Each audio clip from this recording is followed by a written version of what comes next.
Mr. President, I rise in opposition to the harmful CRA resolution that would cause tens of millions of hardworking Americans to see their monthly budgets get even further squeezed, making it harder to pay their bills or afford basic necessities.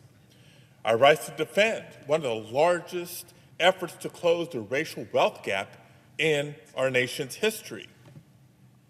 As we debate student debt relief, it would be remarkably tone deaf for this body to spend an entire debate on a life-changing student debt forgiveness plan without acknowledging who it is that's at the decision-making table and who's not. Most people consider this body, the United States Senate, as being deliberative. Many members take pride in this being the most deliberative body in the world. While we may be deliberative, we're clearly far from diverse, or at least far from reflecting the diversity of our great nation. Most members of this body are decades removed from when they earned their undergraduate degrees. And many are at least years, if not years and years removed from even having to sit down to plan how they would pay for their kids' college education. So before we even get into the merits of President Biden's plan to uplift millions of hardworking Americans, I urge my colleagues to step outside the Senate for a moment. Let's step outside of the Senate and step into the homes of working class and middle class families across the country who see skyrocketing rates of tuition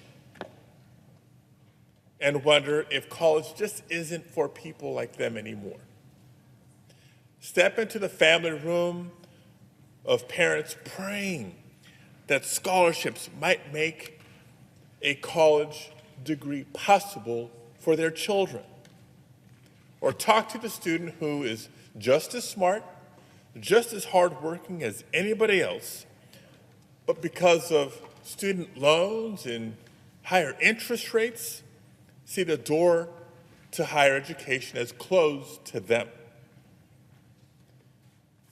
We live in a nation where the dreams of too many are determined by their parents' paycheck. And in 2023, that means working and middle-class families, with a disproportionate burden on communities of color, by the way, have to risk dangerous levels of debt just for a chance at achieving their American dream. I remember what it felt like filling out financial aid forms and facing the brutal reality that when I was looking forward to attending the Massachusetts Institute of Technology, the cost of tuition alone was bigger than my dad's W-2. I was only able to make it through because of Pell Grants, scholarships, work study, and yes, student loans, which took years to pay off. So I know the real weight of student debt. And I also know what it's like to start thinking ahead to prepare my own son's college education.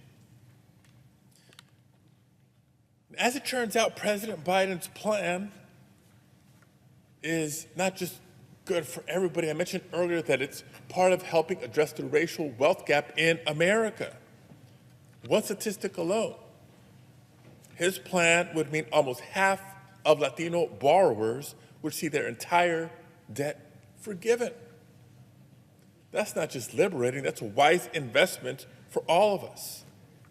The increased relief for Pell Grants as part of the plan would uplift communities of color and cut into the racial wealth gap in America. Two more statistics that are worth noting. Almost 71% of Black undergraduate borrowers and 65% of Latino students receive this grant. The president's plan will mean that a generation of students would be able to begin their careers and build a life without the weight of student debt holding them back. In California alone, it would bring relief to over 3.5 million eligible borrowers, an undeniable boost to our economy and to families throughout the state. Let me underscore something else about this CRA. It's not just about what it threatens prospectively. If this program is overturned, if this resolution were to pass, 43 million federal student loan borrowers would have to pay back months of payments and interest that had been relieved, forcing Americans into delinquency or worse, default. Republicans seem determined to prevent relief to tens of millions of Americans, despite the fact that 90% of the relief would go to those earning less than $75,000 a year. In one fell swoop, it would cause unthinkable confusion and chaos for federal student loan borrowers and make clear that once again, Republicans view the American dream as a premium and higher education as a luxury only for the wealthiest, only for those who can afford it. I refuse to accept that fate. And I urge my colleagues to see the real cost of today's CRA on working families. I assure you that the real impact won't fall on the wealthy families. It will be the working families in California and across the country whose lives will be fundamentally altered should we fail them today.